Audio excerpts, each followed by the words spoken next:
ওই যে দেখেন আমাদের ওইখানে হচ্ছে স্পিকার ঝুলাইছে আপনাদের ভাইয়া। আমাদের ফ্রিজার বক্সে যেই অবশিষ্ট মাংসটুকু ছিল একবার এবার জাল করে ফেলতেছি, কারণ অলরেডি সব ডিফ্রস্ট হয়ে গেছে আর ফ্রিজার বক্সও ভালো থাকবে না, 2 দিন হয়ে গেছে যেহেতু। এখন জ্বালায় রাখলে একটু থাকবে। তো এই ব্যবস্থায় আমাদের হচ্ছে আজকে। আমরা সকালে আজকে অন্য কোনো কিছুই খাবো না, যেহেতু মাংস টাংস অনেক রয়ে গেছে আর এগুলো আবার যদি আমরা রিটার্ন নিয়ে যাই বাসায় ঝামেলা। ওই জন্য ভাবতেছি যে মানে ভাত বসায় দিয়ে, মানে ভাতও অবশ্য কালকে রয়ে গেছে, আমরা কালকে একটু বাইরের খাবার দাবার খাইছিলাম, তো বাসায় রাত্রে ভাত খাওয়া হয় নাই, বারবিকিউ করা হয়েছিল বিকালে। এই জন্য ভাবতেছি যে আজকে সকাল সকাল আবার ভাতই খাবো আমরা। কালকে যে ভাতটা রয়ে গেছিল ওই ভাতটাই আমি হচ্ছে রাইস কুকারে একটু গরম বসাইছি। ভাতটা হাত দিয়ে সুন্দর করে ছাড়াই রাইস কুকারে একটু পানি দিয়ে ওয়ার্মে দিয়ে রাখছিলাম, গরম হয়ে গেছে। আর এদিকে আমাদের মাংসটা জ্বালায় নিচ্ছি। আচ্ছা, এই মাংসটা কিন্তু আমাদের যেটা করতে হবে সেটা হচ্ছে হ্যাঁ, নাহলে এই ঝোলের মাংস আমি আবার রিটার্ন নিয়ে যাব বাড়িতে, এত দূর জার্নি পথে ঝামেলা। তো একটু মাংস তরকারি ভাত রান্না না করে মাংস খেয়ে এটা শেষ করে ফেলতে হবে।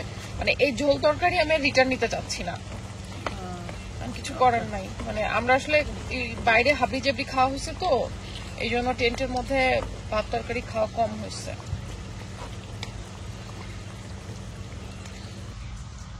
আর এই যে দেখেন বাচ্চারা নাটেলা খাচ্ছে সকালে ঘুম থেকে উঠেই। ব্রেড আর নাটেলা ও হাতে হয়ে গেছে। হাই হাই দেখেন নাটেলা বুড়ি এটা। কি হয়ে গেল? এই ওর হাতটা ওয়াইপস করে দিতে হবে, নাহলে যে কম্বলে মাথায় ফেলবে। এই হচ্ছে আমাদের রাতের শোয়ার জায়গা ছিল। আমরা ওয়াটার কেটেলও আনছি, এটার মধ্যে একটু গরম পানি দিয়ে হয়েছে। আর দিও না, দিও না। হ্যাঁ, এই ঝোলটা একটু হালকা দিয়ে দিব, এটা গরম হোক একটু। এই ভাতটাও কিন্তু আমাদের গতকালকে রান্না করা, সেটাও এখনো ভালোই আছে। রাইস কুকারের মধ্যে আমি ঢাকনাটা একটু ফাঁকা করে রাখছিলাম, তো এখন আবার এই যে গরম করে একদম ফ্রেশ হয়ে গেছে।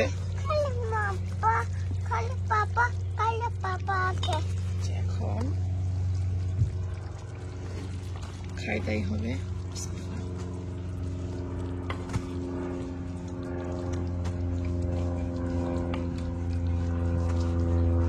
শুরু করো। ঝোল পড়ে গেছে। আমরা ওয়ান টাইম প্লেট গ্লাস সব নিয়ে আসছি। আমরা চাও নিয়ে আসছিলাম, কিন্তু চা খাওয়াই হয় নাই, আমাদের টাইমই পাইনি। আমরা আজকে খাবো চা, আয়েশ করে একদম বাইরে বসে চা খাবো ইনশাল্লাহ। আমাদের 2 বাচ্চা কাচ্চা দেখেন একই রকম সুইমিং কস্টিউম পরছে। ওরা এখন যাবে সুইমিং করতে। বাবা চুল খুলে ফেলতে হবে। হ্যাঁ, ওখানে যে আমি চুল খুলে দিব না, এখন এলোমেলোই থাক, সমস্যা নাই। ওখানে যে আমি কি করব, আমি আমার ফ্লোটি নিব আর তারপর আমি এটা করব। আচ্ছা চলো। সুইমিং জোনটা হচ্ছে একদম এর এক ফ্রন্টের দিকে, তো চলো। ওই যে ওদের বাবাও রেডি হয়েছে সুইমিং করার জন্য। মামা তো মানে এটা আমি করব। ওদের দুই বোন একটা ছবি তুলি, দাঁড়া একসাথে দাঁড়া বাবা, আসো। ওকে, আমরা চলে আসছি রিসেপশনের কাছাকাছি। এই এলাকায় একটু গাছগাছালি বেশি মনে হইতেছে। না জি বাবা, এখানে পার্কের পাশেও কিছু টেন্ট থাকে। হ্যাঁ, টেন্ট অনেক জায়গায় আছে, যার যেখানে পিচ পাইছে সে সেখানে টেন্ট করছে, মানে অ্যালোকেট করছে আর কি নাম্বার অনুযায়ী। গাড়ি পাশে পার্কিং এ রেখে এখানে হেঁটে যেতে হবে। এটা হচ্ছে একটা বার রেস্টুরেন্ট ওদের, আর ও যে সামনে হচ্ছে সুইমিং পুল এরিয়া। যাচ্ছে আমার 2 চিকনি চামেলি। এই যে এইটা হচ্ছে সুইমিং এর এন্ট্রি জোন। এখানে এতক্ষণ অনেক কিউ ছিল, এটা আনফরচুনেটলি আমাদের গাড়ি থেকে আমরা হচ্ছে টিকিট দিছিল ওরা প্রথম দিনকেই খামের মধ্যে, ওইটা আনি নাই। এখানে ঢুকতে হলে ওইটা দেখাইতে হবে। তো আপনাদের ভাইয়া ওই যে পার্কিং এ গাড়ি রাখতে গেছিল, আমি আবার ফোন করে দিলাম যে টিকিটটা নিয়ে আসো, ওই যে সে নিয়ে আসতেছে। ওই যে তোমার বাবা চলে আসছে।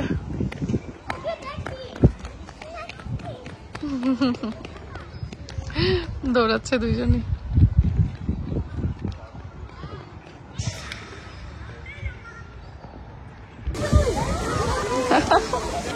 এই যে পোলাপানের জন্য আমরা ইয়ে নিয়ে আসছি, পাম দিয়ে ফুলানো এগুলা, যেহেতু সাঁতার জানে না এরা। এই পুলটা অনেক সুন্দর, সবাই সুইমিং করে তারপরে ড্রেস চেঞ্জ করে এখন বাসায় যাওয়ার পালা। আর এই যে এটা সুইমিং করে এত হাঁপাই গেছে যে পরে উঠে ঘুমাই পড়ছে। চলো চলো চলো, রাখো আস্তে আস্তে, এটা রাখো, এগুলো রাখো বাবা, নাও আস্তে আস্তে, দাঁড়াও ওয়েট। হ্যাঁ, তোমার চুলটা আমি আরেকটু ইয়ে করে দিব, মুছে দিব। এই যে পার্কিং এ এখানে আমরা গাড়ি রেখে গেছিলাম, এটা হচ্ছে ওদের রিসেপশন। ইভেন এই সুইমিং পুলে বা ওই যে বাচ্চাদের আউটডোর খেলার জায়গা যেখানে আছে, ওই জায়গায় হচ্ছে এই রিসোর্টের বাইরে থেকেও অনেকে বুকিং দিয়ে আসে। আর এই রিসোর্টে যারা থাকে তাদের জন্য তো ওগুলো ফ্রি, আর যারা বাইরে থেকে আসে তাদের আবার পে করে সুইমিং এ যাইতে হয় বা খেলার ওই জোনগুলোতে ঢুকতে হয়। তো আমাদের ভালোই লাগছে বাচ্চাদেরকে নিয়ে এই রিসোর্টটাতে। বাচ্চাদের জন্য কিন্তু এটা খুব ভালো একটা জায়গা না সেজের পাপা? অনেক বড় এরিয়া মিলে। ইয়া, এই জন্য এটা নাম দিছে মাঙ্কি ট্রি, যাতে বাচ্চারা অ্যাট্রাক্ট হয়, বুঝছো? বাবা তোমার চুলটা আর একটু ভালো করে মুছতে হবে, হেয়ার ড্রায়ার তো নাই এখানে। তারপরে আমি ইয়ে করে দিচ্ছি, চুল একটু আশ্রয় দিলে শুকিয়ে যাবে। ওকে। চারিদিকে খালি টেন্ট আর টেন্ট, সব তাবু টাঙায়। আরে বাবা, এরা ফ্ল্যাগ নিয়ে আসছে, ম্যানচেস্টার থেকে আসছে এরা।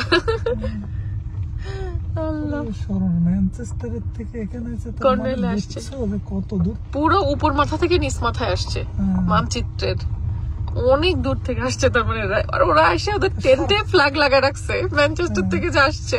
সারাদিন ড্রাইভ করা লাগছে। না, লুটন থেকে এখানে হচ্ছে টানা ড্রাইভ করলে 5.5 ঘন্টা। 5.5 ঘন্টা। আর যেহেতু আমরা মাঝে মাঝে থামছি, টানা তো ড্রাইভ করা যায় না, সার্ভিসে নামতেই হয়। কত ম্যানচেস্টার? আরো 2.5 ঘন্টা, আর 3 ঘন্টা।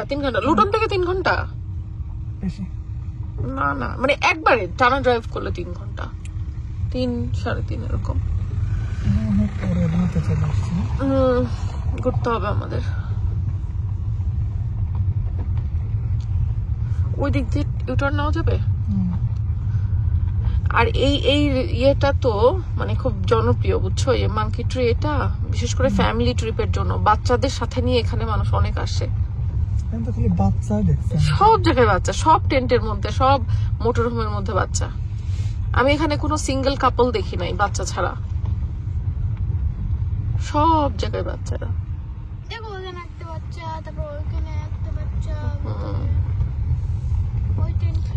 এই যে এই টেন্ট পিচগুলো খালি হয়েছে।